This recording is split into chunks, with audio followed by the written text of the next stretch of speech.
ఓం నమో రామదూతాయ రామాయ రామభద్రాయ రామచంద్రాయ వేధసే రఘునాథాయ నాథాయ సీతాయాః పతయే నమః.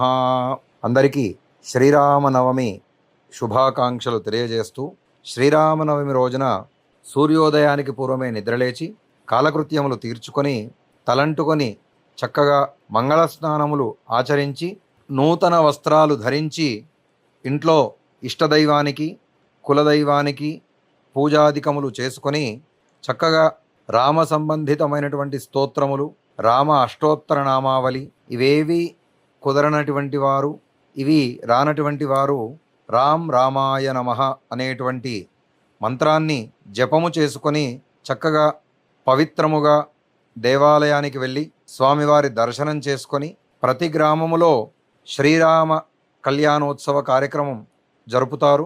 ఆ కళ్యాణోత్సవ కార్యక్రమంలో మనము ఒక సంకల్పం చేసుకోవాలి. చక్కగా లోక కళ్యాణార్థమై జరిపేటువంటి కళ్యాణంలో స్వామివారి అనుగ్రహం పొందాలని, మనము ధర్మబద్ధమైనటువంటి జీవనం బ్రతుకుతూ గడపాలని, అలా మనల్ని స్వామివారు ఆశీస్సులు ఇచ్చి అనుగ్రహించాలని కోరుకుంటూ సత్య మార్గాన్ని, ధర్మ మార్గాన్ని, న్యాయ మార్గాన్ని మనకివ్వమని కోరుకోవాలి. రామో విగ్రహవాన్ ధర్మ అంటారు. ధర్మం ఎలా ఉంటుంది అంటే రాముడి విగ్రహాన్ని చూపించి ఇలా ఉంది అని మనం చెప్పుకుంటాం. అట్లాగే రామ అనుగ్రహం పొందాలంటే ఏం చేయాలి అంటే, మనము ప్రతి రోజు లేచిన దగ్గర నుంచి పడుకునే వరకు కూడా భగవన్నామస్మరణ చేసుకోవాలి. అసలు స్మరణ చేస్తే ఏమి వస్తుంది అంటే, కలౌ స్మరణానుముక్తి, కలియుగంలో స్మరణ చేత మాత్రమే మనకు మోక్ష మార్గం వస్తుందట. దీనికి ఉదాహరణగా ఒక చిన్న కథ తెలుసుకుందాం. ఒక గురువుగారి దగ్గర శిష్యుడు చదువుకుని ఉంటాడు.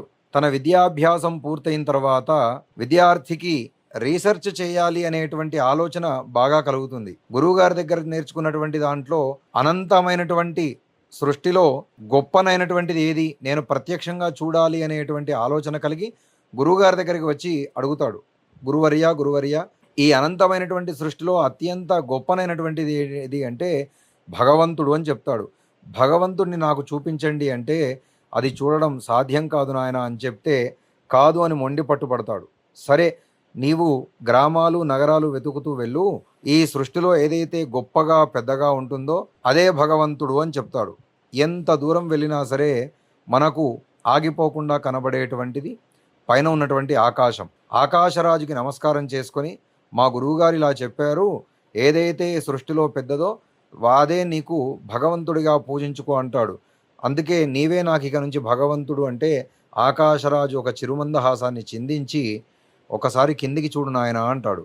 అక్కడ నీటి గుంట కనపడుతుంది. ఆ గుంట నిండా నీళ్లుండి ఆ నీళ్ళలో పైన కనపడుతున్నటువంటి ఆకాశమంతా కూడా కనపడుతుంది.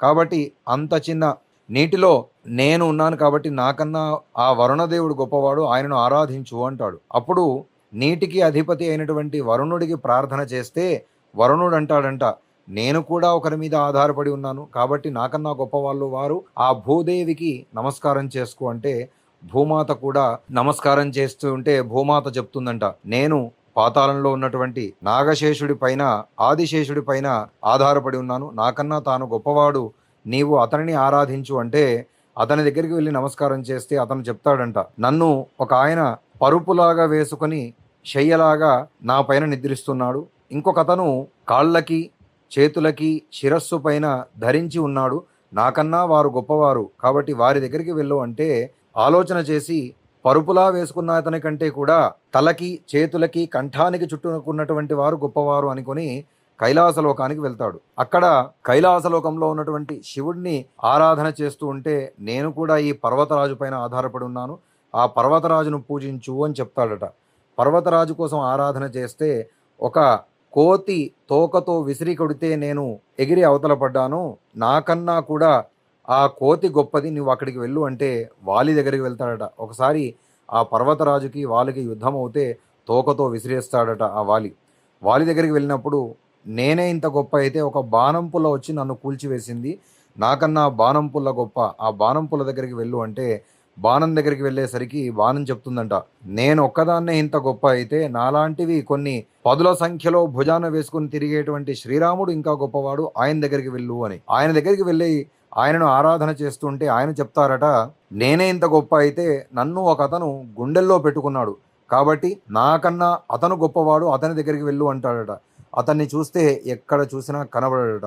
అతని కోసం తపస్సు చేస్తే ఆ తపస్సుకు మెచ్చి ఆయన ప్రత్యక్షమై, ఏం వరం కావాలి కోరుకో నాయన అంటే, ఇదంతా చరిత్ర చెప్పి ఇంత గొప్ప రాముణ్ణి కూడా నీవు గుండెలో ఎలా దాచుకోగలిగావు అని అడిగితే ఆయన ఏమీ మాట్లాడకుండా ఒక అశ్వత్థ వృక్షము క్రింద, అంటే ఒక రావి చెట్టు క్రింద కూర్చొని జపం చేస్తూ ఉంటాడట.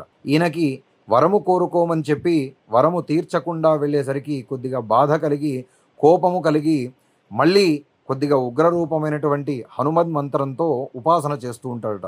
ఆ ఉపాసనకి మళ్ళీ హనుమంతుడు వచ్చి, ఏమైంది నాయన ఇలా చేశావు అంటే, వరం కోరుకోమన్నారు, కోరిన వరాన్ని తీర్చకుండా వెళ్ళిపోయారు అంటే ఏంటి అంటే, అంత గొప్ప రాముణ్ణి మీ గుండెల్లో ఎలా దాచుకోగలిగారు అని అడుగుతాడట. అడిగితే మళ్ళీ ఏమీ మాట్లాడకుండా అశ్వత్థ వృక్షం క్రింద కూర్చొని ఉపాసన చేస్తూ ఉంటాడట.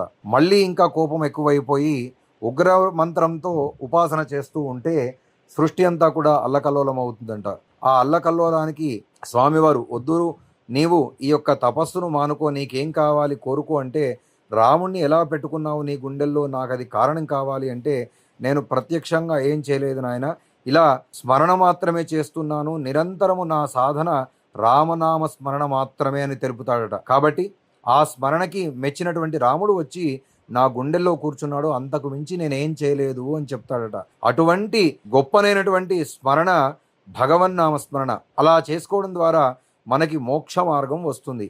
అందులో ప్రస్తుతం మనము రామ నవరాత్రులలో ఉన్నాం కాబట్టి వేరే ఆలోచనాదులు లేకుండా, కాలయాపన చేయకుండా కేవలం భగవన్నామస్మరణ చేసుకోవడం ద్వారా మనము చేసుకున్నటువంటి పాప పరిహారము పొంది ఆ తరువాత పుణ్యము తెచ్చుకొని మోక్ష మార్గాన్ని ఇవ్వడానికి మనకు రాముల వారు కూడా సంపూర్ణ ఆశీరనుగ్రహాలు ఇస్తారని తెలియజేస్తూ, ప్రతి ఒక్కరూ కూడా ఆ రామనవమి నాడు రాముడు నడిచినట్టుగా ధర్మ మార్గంలో నడవాలి, ఆయన పరిపాలించినట్టుగా మనకు కూడా న్యాయ పాలన జరగాలి, ఆయన రాజ్యంలో ఉన్నట్టుగా మనకందరికీ కూడా సుభిక్షంగా మృష్టాన్న యోగ్యత, అన్న వస్త్రాలకు ఇబ్బంది లేకుండా ఉండాలని మనము సంకల్పం చేసుకొని, మనము బాగుండాలి, మన చుట్టూ ఉన్న వారంతా బాగుండాలని ప్రార్థన చేస్తూ, ఓం నమో రామదూతాయ.